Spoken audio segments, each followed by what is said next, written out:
لوگوں کی غلطیوں کو معاف کرنا شروع کرتے ہیں۔ شوہر سے بھی غلطی ہوتی ہے بیوی کے حق میں، بالکل ہوتی ہے، ہر شوہر سے ہوتی ہے، سوائے آپ حضرات کی۔ آپ کے رویے سے یہی لگ رہا ہے کہ نہیں حضرت ہم سے تو کوئی غلطی نہیں، غلطی سب بدماش ہماری جو بیوی ہے اس سے۔ آپ الٹے لٹک جائیں تب بھی میں یہ بات نہیں مانوں گا، غلطیاں آپ سے بھی ہوتی ہیں، غلطیاں آپ کی بیویوں سے بھی۔ لیکن مصیبت کیا ہے، نہ آپ معاف کرنے کو تیار ہیں اور نہ وہ منع کی اماں، وہ بھی بات کا بتنگڑ بناتی ہیں ماشاءاللہ۔ اور جب تک وہ روزانہ آپ کی شکایت اپنے میکے میں اپنی اماں، دادی، نانی، بلکہ قبرستان جا کر پردادی کی قبر کے پاس آپ کی شکایت نہ کر لیں، ان کا کھانا ہی ہضم نہیں ہوتا۔ ادھر آپ گھر سے نکلے اور ادھر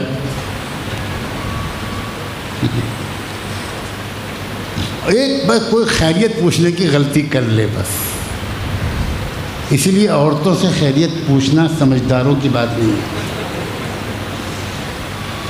وہ ایک بار کوئی غلطی کر لے کہ کیا حال ہے، ارے خیریت۔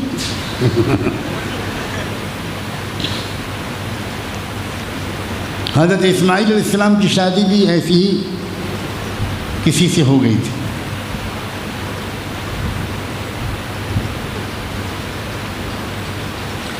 اچھے اچھوں کی قسمت میں ایسی لکھی جا سکتی ہیں، آپ پریشان نہ ہو۔ حضرت ابراہیم علیہ السلام سفر کر کے آئے، لمبا سفر کر کے مکہ مکرمہ، اپنے بیٹے اسماعیل کے گھر پر گئے، دروازے پر دستک دی، حضرت اسماعیل گھر پر نہیں تھے، ان کی بہو نکلی دروازے پر، وہ تو پہچانی بھی نہیں کہ کون ہے۔ حضرت ابراہیم گھر کے اندر داخل ہی نہیں ہوئے، اس لیے کہ جب شوہر نہیں ہے، اکیلی بہو گھر میں ہے تو نہیں اندر جانا چاہیے۔ تو وہ باہر کھڑے کھڑے بات کر لی، اور بس غلطی کیا ہوئی ابراہیم علیہ السلام سے کہ خیریت پوچھ لی، اور بس بھری بیٹھی تھی۔ جیسے کوئی بیچارہ چلے میں نکل جائے، 4 مہینے کے لیے نکل جائے، اور اس کے بعد اس کی بیوی سے کوئی خیریت پوچھ لی، بس پھٹ پڑی ہو۔ حضرت ابراہیم علیہ السلام کی بہو، آج جو عورتیں سن رہی ہوں گی وہ سوچ رہی ہوں گی کہ ہمارا مقام تو بہت بلند، ہم وہی تو کرتے ہیں جو حضرت اسماعیل کی بیوی نے کیا تھا، تو اب اس سے زیادہ نہیں کہ آپ ہم کو کیا بنانا چاہتے۔ نہیں، نیکوں کی بیویاں بھی ان کی درجات کی بلندی کے لیے ہو سکتی ہیں آپ جیسی۔ حضرت مرزا مظہر جان جاں بہت عظیم ترین امام تھے، علم کے بھی اور روحانیت کے بھی، بہت اونچے مقام کے بزرگ تھے، مگر اللہ کی پناہ کیسی خطرناک بیوی تھی۔ اللہ میری اور آپ کی نسلوں تک کو بچائے۔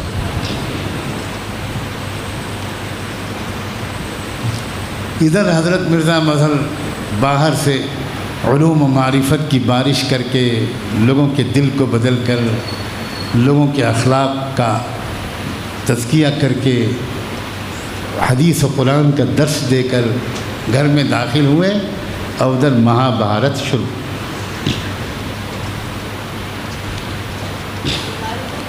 جب بہت زمانہ ہو گیا اور اصلاح کسی طرح نہیں ہو پائی، تو کچھ قریبی لوگوں نے حضرت سے کہا کہ حضرت ایسے ہی موقعوں کے لیے تو طلاق رکھی گئی،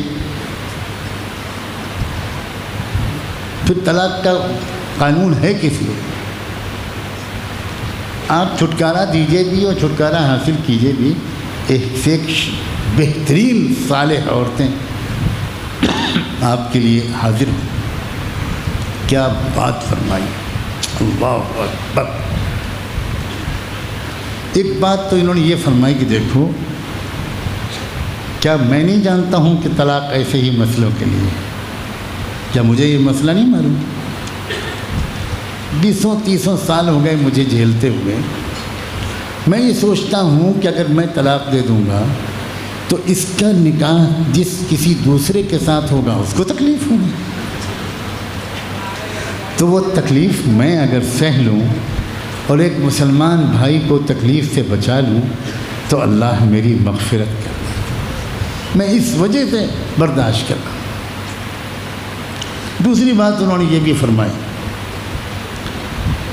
کہ دیکھو میں نے یہ محسوس کیا ہے کہ اللہ تعالیٰ کے ہر کام میں بڑی حکمت اور مصلحت ہے۔ مجھے باہر کی دنیا میں بہت عزت ملتی ہے، احترام ملتا ہے، عقیدت ملتی ہے، ہزاروں ہزار میرے شاگرد ہیں،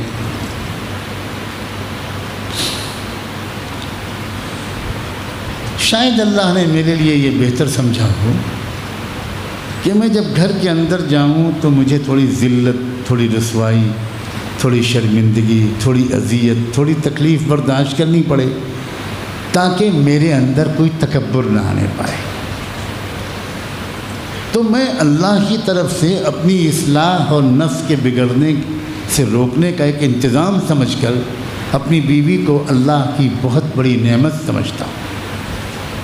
اللہ اکبر! یہ کیا چیز ہے؟ یہ ہے وہ چیز جس کو میں عرض کر رہا ہوں، ایک دوسرے کو معاف کرنا، ایک دوسرے کو برداشت کرنا، ایک دوسرے کی کمزوریوں کے لیے عذر تلاش کرنا۔ ہم سمجھتے نہیں ہیں۔ جب یہ موضوع نکل آیا تو میں عرض کروں، کیونکہ میرے پاس اور بہت سے ایسی عورتوں کے خطوط آتے ہیں جو بہت پریشان ہیں اپنے شوہروں سے، اپنی ساس سے، اپنی نندوں سے، اپنے سسرال والیوں سے، اور کچھ مرد پریشان ہوتے ہیں اپنی بیویوں سے۔ ایک بات سمجھنے کی کوشش کرو اگر ہمت ہو تو۔ دیکھو کل بھی میں نے کسی کو سمجھایا تھا،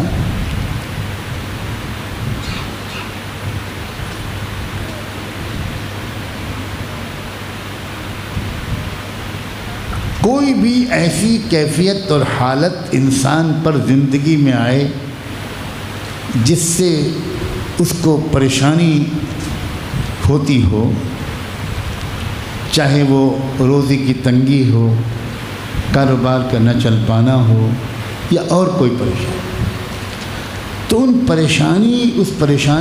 اس پریشانی کی مدت کو صحیح قلبی کیفیت کے ساتھ گزار دینا، یہ کامیابیوں کے دروازے کھلتا ہے۔ اس کو اس طرح قبول کرنا چاہیے کہ میرے اللہ نے میرے نفس کی اصلاح کے لیے، ویسے تو مجھے اللہ نے بہت نعمتیں دی، مجھے اندھا نہیں بنایا، مجھے گونگا نہیں بنایا، مجھے بہرا نہیں بنایا، مجھے لنگڑا نہیں بنایا، مجھے اپاہج نہیں بنایا، چلتا ہوں، پھرتا ہوں، بولتا ہوں، یہ سب کچھ اللہ نے نعمتیں دی ہیں، لاکھوں نعمتیں دی۔ ایک پریشانی اللہ نے مجھے دی ہے، شاید اس لیے دی ہے کہ اسی پریشانی کو میں اگر برداشت کر لوں، صبر کر لوں، راضی رہوں اور اپنے اللہ سے اور اپنی قسمت سے ناراض نہ ہوں، اللہ سے پر امید رہوں، تو یہی چیز میری اصلاح و مغفرت کا سبب بن جائے گی۔ تو میں اس پریشانی کو بھی اللہ کی ایک نعمت سمجھوں گا، اگرچہ یہ دعا مانگتا رہا کہ اللہ میاں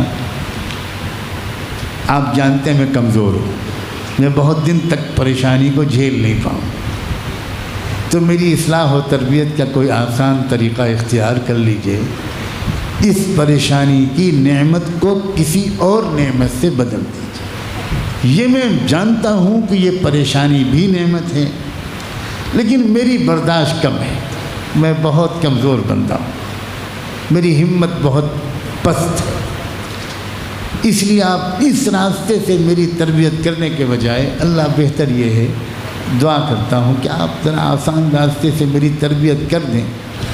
مانگتا تو یہ رہے، لیکن جب تک اللہ تعالیٰ کی طرف سے اس نعمت کو کسی اور نعمت سے بدلا نہ جائے، جب تک حالات کا رخ اس پہلو سے بہتر نہ ہو جائے تب تک وہ اطمینان کے ساتھ زندگی عزم و حوصلے کے ساتھ گزارتا رہے، بہت زیادہ اس کو محسوس نہ کرے، بہت زیادہ اس کا رونا نہ روئے، بہت زیادہ اس کا تذکرہ کسی سے نہ کرے۔